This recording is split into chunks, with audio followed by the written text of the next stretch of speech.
join Facebook. You log into Facebook and it's BBC Newcastle. Like the page and you can join in what's happening on the screen. Join the conversation on Facebook. BBC Newcastle, radio for the North East. Struggling to get a word in edgeways. Arnold Baker and Pat Dalgleish around the table. Arnold. Yes, I think we're in danger of forgetting the history's lessons, you know. Legal action, yeah. Pat. I mean, all of the TV. You're going to take responsibility. You have to, yeah. Pat, thank you. Arnold, thank you. 0191 232 6565. I want to bring in Fatima Parker because you are a size acceptance campaigner, Fatima. What does that mean? It means that we have to stop the stigma against people who have a different size, and especially fat people.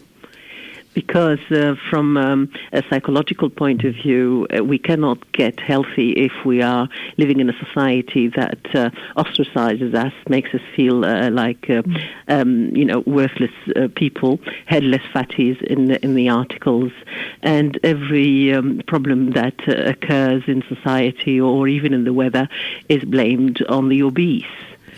It's an interesting one, this, because you can very easily get lost in this story, and it's a bit of a chicken and egg situation. Are you saying that if somebody is, right now, they are severely obese, that they need, say, for instance, they need a knee operation. The person living next door doesn't eat junk food. They go and exercise regularly. They don't smoke. They don't drink. They also need a knee operation. And a decision has to be made on who goes first.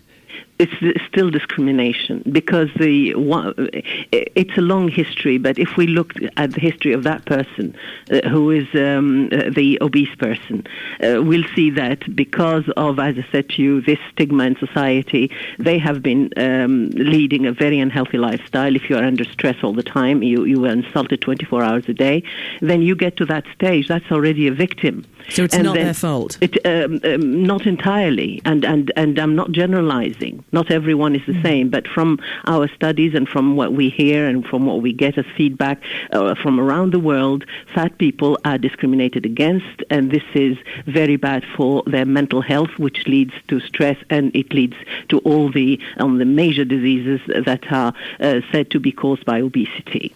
It's not just about obesity, this, though. If we just deal with the smoking angle, you may, as a non-smoker, feel like other people who don't take responsibility and do smoke cash in on the NHS that you pay for. You see, that's another thing. I mean, going back to history, smoking was pushed on people. Smoke. You'll look sexier and you'll be more liberated and so on. And now we're blaming still the victim. I'm sorry I'm talking about this thing, but it just shows, let's go to the basics. And we take as one of your,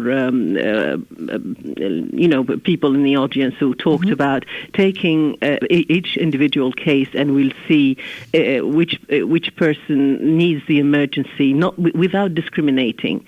It's saving someone's life. If that person of 30 stone, you don't give them the operation, they're going to become 70 stone and will cost the NHS even more.